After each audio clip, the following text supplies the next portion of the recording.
Hi friends, welcome to വിൻഡോവെഡു. ഞാൻ Raghunandanan MB. അപ്പോൾ നമുക്കിന്ന് ഇംഗ്ലീഷിൽ നിന്ന് മറ്റൊരു ക്ലാസ്സിലേക്ക് പ്രവേശിക്കാം. എൻ ദ എന്ന് ഉള്ളതാണ്. പലപ്പോഴും തെറ്റാറുണ്ട്, കൺഫ്യൂഷൻ വരാറുണ്ട്. പലർക്കും നന്നായിട്ട് അറിയാം, പക്ഷേ അത് കൺഫ്യൂഷൻ വരാറുണ്ട്.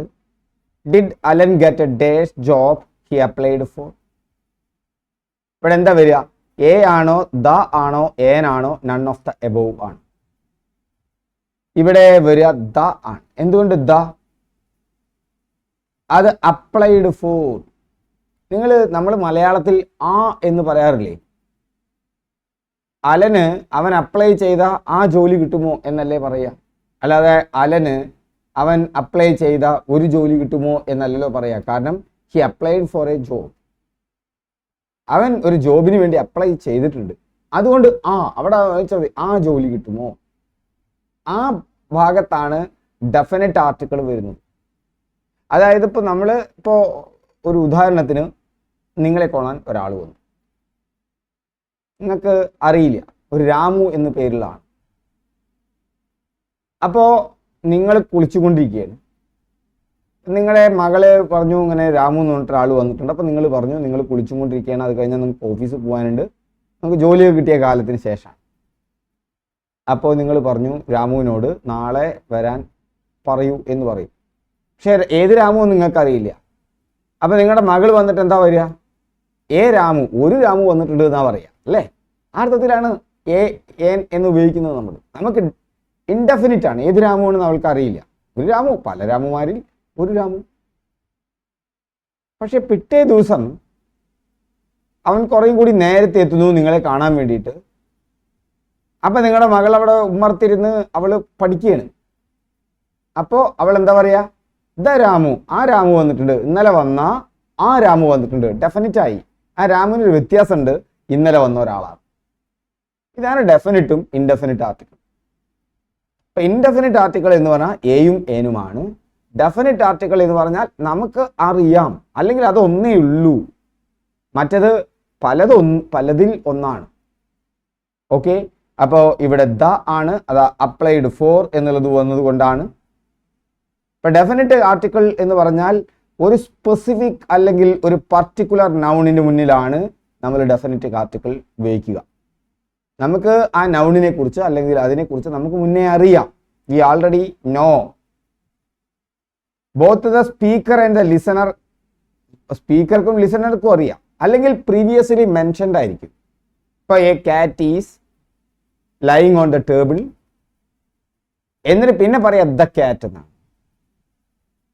A cat is lying on the table. ഒരു പൂച്ച എന്ത് ചെയ്യാണ് നമുക്കറിയില്ല, അത് നമ്മൾ തുടങ്ങണം. ഒരു പൂച്ച ടേബിളിൻ്റെ മുകളിൽ കിടക്കുകയാണ്, അല്ലെ എന്താണ് പറയുക, ഒരു പൂച്ച ടേബിളിൻ്റെ മുകളിൽ ഇരിക്കുകയാണ്. ദ കാറ്റ്, ആ കാറ്റ് പിന്നീട് എന്നാ ഉപയോഗിക്കുന്നത്. ഏതാണ്? നമ്മൾ മുന്നേ എന്ത് ചെയ്തു? നമ്മൾ മുന്നേ മെൻഷൻ ചെയ്തു. എന്നാൽ ചില കാര്യങ്ങളിൽ നമ്മൾ ദ ഉപയോഗിക്കണം. സണ്ണിൻ്റെ ഒപ്പം നമ്മൾ ദ തന്നെ ഉപയോഗിക്കാം. എ സൺ എന്ന് പറയില്ല. കാരണം എന്താ? എത്ര സൂര്യന്മാരുണ്ട്? ഒരൊറ്റ സൂര്യനേ ഉള്ളൂ. അങ്ങനെ ഒന്ന് മാത്രമുള്ളിടത്ത് എത്ര ഭൂമിയുണ്ട്? ഒരു ഭൂമിയല്ലേ ഉള്ളൂ. അതുകൊണ്ട് ദ സൺ, ദ എർത്ത്. വിശുദ്ധ ഗ്രന്ഥങ്ങൾക്ക് മുമ്പിൽ ബൈബിൾ, ഖുർആൻ, രാമായണ, ഇതിനൊക്കെ മുമ്പ് ദ എന്നേ ചേർക്കുള്ളൂ. The Bible, the Quran, the Ramayana. എന്താ കാരണം? അതൊന്നേ ഉള്ളൂ, ഒന്നിലധികമില്ല. ഹിമാലയം എത്ര എണ്ണമുണ്ട്? ദ ഹിമാലയ, ഒറ്റൊന്നേ ഉള്ളൂ. ആൽപ്സ് പർവ്വതം എത്ര എണ്ണമുണ്ട്? ദ ആൽപ്സ്, ഒറ്റൊന്നേ ഉള്ളൂ. ക്ലിയർ ആവുണ്ടോ? അങ്ങനെ ഒന്ന് മാത്രമുള്ളിടത്ത് നമുക്ക് ദ ഉപയോഗിക്കാം. അത് യുണീക്കാണ്. ഇപ്പൊ ദ അല്ല എന്നല്ലേ പറയുള്ളൂ. ദ ഗോഡ്, ദൈവം ഒന്നേ ഉള്ളൂ, ഏകനാണ് അല്ലേ? അപ്പൊ ദ അല്ല, ഒറ്റ ദൈവമേ ഉള്ളൂ എന്നുള്ള അർത്ഥത്തിൽ. അല്ലെങ്കിൽ അത് അത്ര മാത്രം. ഇപ്പോൾ നമ്മൾ ഒരാൾ വളരെയധികം വളരെ മഹാനായ ഒരാൾ, ഇപ്പൊ നമ്മൾ ദ മഹാത്മാ ഗാന്ധി അല്ലേ, ദ അബ്രഹാം ലിങ്കൺ. അല്ലാതെ നിങ്ങളുടെ പേരിൽ ഈ അർത്ഥത്തിൽ ദ ഉപയോഗിക്കില്ല അല്ലേ? അല്ലാത്തപ്പോൾ നമ്മൾ മുന്നേ അറിയുമെന്നുള്ള അർത്ഥത്തിലോ പ്രീവിയസ്ലി മെൻഷൻ ചെയ്തുള്ള അർത്ഥത്തിലോ ദ ഉപയോഗിക്കും. അപ്പോൾ ഇവിടെ നോക്കൂ, ദ സൺ ഈസ് ഷൈനിങ്. കാരണം എന്താ? There is only one sun. അതുകൊണ്ട് ദ ഉപയോഗിച്ചു. I saw a cat, the cat was black. ഇവിടെ നോക്കൂ, അത് ആദ്യം മെൻഷൻ ചെയ്തുകൊണ്ട് പിന്നെ ദ ഉപയോഗിക്കും. ഇനി ഇൻഡെഫിനിറ്റ് ആർട്ടിക്കിൾ എവിടെ ഉപയോഗിക്കുക? ഇത് ഡെഫിനിറ്റ് ആർട്ടിക്കിളിന്റെ കാര്യത്തിൽ ഇൻഡെഫിനിറ്റ് ആർട്ടിക്കിൾ ഉപയോഗിക്കുന്നത് എവിടെയാണ്? Any non specific member of a group or category. ഇപ്പോ a cat is an animal പറയാം. A cat is an animal, അതായത് ഗ്രൂപ്പിനെ റെപ്രസെന്റ് ചെയ്യാൻ വേണ്ടിയിട്ട് ഒരു പൂച്ച ഒരു മൃഗമാണ്. അല്ലെങ്കിൽ നമ്മുടെ സംഭാഷണത്തിലേക്ക് ഒരു പുതിയൊരു കാര്യം പറയുമ്പോൾ ഇപ്പൊ നമ്മൾ പറയാണ് എ ഫ്ലവർ, ഒരു പൂവ്, നമ്മൾ ആ പൂവിനെ കുറിച്ച് പറയണം. ഇനി പറയുമ്പോൾ മെൻഷൻ ചെയ്ത് കഴിഞ്ഞാൽ പിന്നെ ദായെ ഉപയോഗിക്കുള്ളൂ. ഇനി കോൺസണന്റ് സൗണ്ടിന് മുമ്പാണ് എ ഉപയോഗിക്കുക. അത് വളരെയധികം ശ്രദ്ധിക്കണേ. നമ്മൾ കോൺസണന്റ് ലെറ്റർ അല്ല. ഇപ്പൊ എസ് ഐ, നിങ്ങൾ എ എസ് ഐ എന്നാണോ എൻ എസ് ഐ എന്നാണോ ഉപയോഗിക്കുക? എൻ എസ് ഐ എന്ന് ഉപയോഗിക്കണം. കാരണം ആ ഇ ഇങ്ങനെ തന്നെ ഓർത്തു വെച്ചോ. ഉ തുടങ്ങിയിട്ടുള്ള എ എ ഐ ഒ ഓ ഔ അം തുടങ്ങിയിട്ടുള്ള സ്വരാക്ഷരങ്ങളുണ്ടല്ലോ, സ്വരശബ്ദങ്ങൾ, ആ ശബ്ദത്തിന് മുന്നിൽ അവിടുത്തെ ലെറ്റർ ആയതുകൊണ്ട് കാര്യമില്ല. ഇപ്പൊ എസ് എന്ന് പറയുന്നത് നമുക്കറിയാം, ഇംഗ്ലീഷിൽ വവൽസും ഉണ്ട് കൺസണൻസും ഉണ്ട്. അല്ലെങ്കിൽ vowels a E I O u ആണ്. അത് മാത്രം വന്നാലല്ല ഞാൻ ഉപയോഗിക്കുക. അവിടെ നമ്മൾ എൻ എസ് ഐ എന്ന ഉപയോഗിക്കുക. എന്താ കാരണം? അവിടെ എസ് ആണ്. പക്ഷെ എങ്ങനെയാ എസ് അനൗൺസ് ചെയ്യുക? എ കണ്ട, ഏല തുടങ്ങും. N S I. ഇപ്പൊ ലെറ്റർ നോക്കൂ, എൻ എ എന്നാ പറയാ. പക്ഷേ എ ബി എന്ന് പറഞ്ഞാൽ മതി. അവിടെ ബി എന്നുള്ള അക്ഷരത്തിൽ ബ എന്നാണ് ആദ്യം വരുന്നത്. പക്ഷെ എം എന്നുള്ള ലെറ്റർ കൺസണന്റ് ലെറ്റർ ആണ്. പക്ഷെ അതിന്റെ സൗണ്ട് വരുമ്പോ എം, കണ്ടുവോ? അപ്പോ എൻ എം എന്നാണ് ഉപയോഗിക്കുക. കണ്ടുവോ? N M. ക്ലിയർ? അതാണ് നമ്മൾ അവിടെ നോക്കണം. ഓക്കെ, ക്ലിയർ ആയല്ലോ? അപ്പോൾ അവിടെ നമ്മൾ ഉപയോഗിക്കേണ്ടത് അത് കൺസണന്റ് സൗണ്ട് ആണോ അല്ലേ എന്ന് നോക്കിയിട്ടാണ്. നമ്മൾ കൺസണന്റ് സൗണ്ട് ആണെങ്കിൽ നമ്മൾ എ ഉപയോഗിക്കണം. അതല്ല വവൽ സൗണ്ട് ആണെങ്കിൽ നമ്മൾ എന്തുപയോഗിക്കണം? എൻ ഉപയോഗിക്കണം. അത് മറന്നു പോകണ്ട. അപ്പോൾ ഐ സോ എ കാറ്റ്, ഷീ ഈസ് എൻ എഞ്ചിനീയർ. കാരണം ഇവിടെ എഞ്ചിനീയർ ഏലാണ് തുടങ്ങേണ്ടത്, എഞ്ചിനീയറിൽ. അതാണ് നോക്കേണ്ടത്. അല്ലാതെ അവിടെ A E I O U എന്നുള്ളതെല്ലാം നോക്കേണ്ടത് കേട്ടോ. മലയാളത്തിൽ എഴുതി വെക്കുക. സ്വരാക്ഷരത്തിലാണ് തുടങ്ങുന്നതെങ്കിൽ, സ്വരാക്ഷരമാണ് എഴുതുമ്പോൾ വരുന്നതെങ്കിൽ എൻ ഉപയോഗിക്കത്. മലയാളവും ഇംഗ്ലീഷും തമ്മിലുള്ള വ്യത്യാസമാണ് കുറിച്ച് പിന്നെ നമുക്ക് പറയാം. Did Alan get the job he applied for? മനസ്സിലായല്ലോ? അവിടെ ദ എന്തുകൊണ്ടാണ് ഉപയോഗിച്ചിട്ടുള്ളത്? അവിടെ അപ്ലൈഡ് ഫോർ. കാരണം എന്താ? നമ്മൾ എന്താണ്? The job Alan applied for is a specific job. ആ സ്പെസിഫിക് ജോബ് കിട്ടിയതാണ്. അപ്ലൈ ചെയ്ത ആ ജോബ് കിട്ടിയോ എന്നുള്ള അർത്ഥത്തിൽ. അപ്പൊ അത് എന്താണ്? അവിടെ ഒരു സ്പെസിഫിക് ജോബ് ആയതുകൊണ്ട്. I would like to eat dash apple. ഏതാ വരിക? A apple. പക്ഷെ ഇവിടെ എ ദ ആയിട്ട് സോറി എൻ ആപ്പിൾ. എ അല്ല, അവിടെ ആപ്പിൾ ആണ്, എൻ ആപ്പിൾ.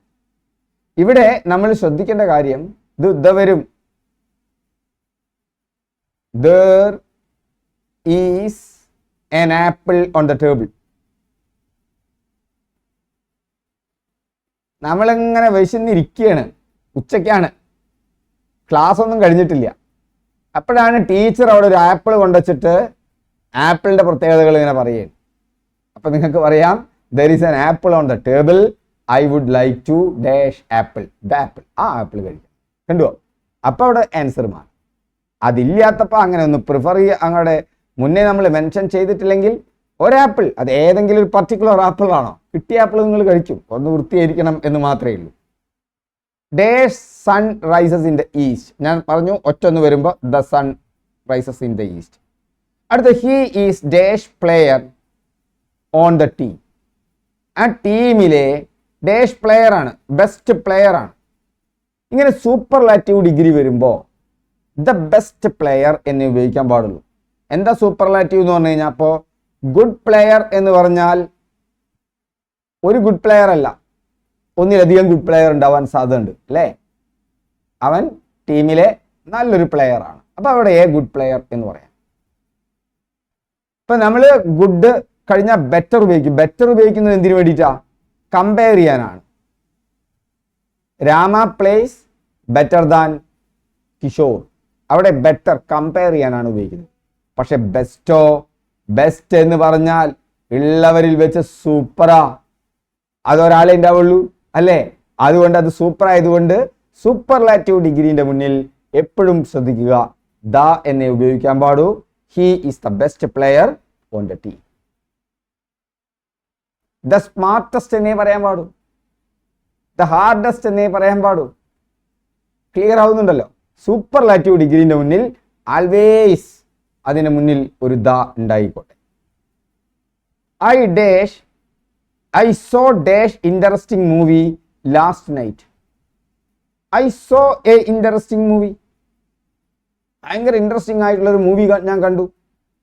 ഇത് സ്പീക്കർക്കും നമ്മൾ പറയുമ്പോൾ അത് സ്പീക്കർക്ക് ഇന്ന മൂവിയാണെന്ന് അറിയില്ല. ഇനി ഇന്ത മൂവി എന്ന് പറയാം, അല്ല സ്പീക്കർക്കല്ല കേൾക്കുന്ന ആൾക്ക്. അപ്പൊ അവിടെ I saw A interesting movie last night. അതായത് പറയുന്ന ആൾക്കും കേൾക്കുന്ന ആൾക്കും അതിനെക്കുറിച്ച് മുന്നേ ഒരു ധാരണ വേണം, അല്ലെങ്കിൽ മുന്നേ മെൻഷൻ ചെയ്തിട്ടുണ്ടായിരിക്കണം നമ്മുടെ സംഭാഷണത്തിൽ. അപ്പോഴേ ദ എന്ന് നമ്മൾ ഉപയോഗിക്കുള്ളൂ. അപ്പോൾ I so dash interesting movie last night. I saw A interesting movie last night. Rule വെച്ച് നോക്കുകയാണെന്ന് വെച്ചാൽ നമുക്ക് സംശയം വരും, കാരണം എനിക്ക് അറിഞ്ഞൂടെ ആ മൂവിനെ കുറിച്ചിട്ട്. അപ്പൊ I so the interesting movie എന്നല്ലേ പറയേണ്ടത് എന്ന് നിങ്ങൾക്ക് തോന്നിയേക്കാം.